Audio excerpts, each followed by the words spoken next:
चलतु पिलाने आज आम शिखा 10 धाड़ी विशिष्ट एक गाय विषय रचना।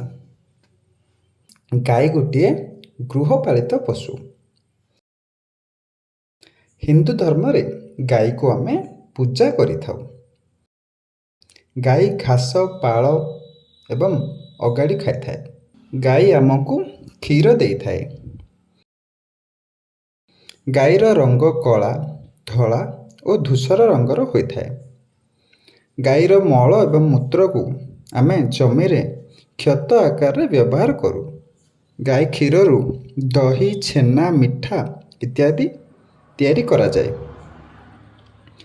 गायर स्वभाव खूब शांतपूर्ण होता है। गाय को आम गोमाता बोली कही थाउ। गायर 2टी सिंग 4टी गोड़ एवं गोटे लांज रही थाए।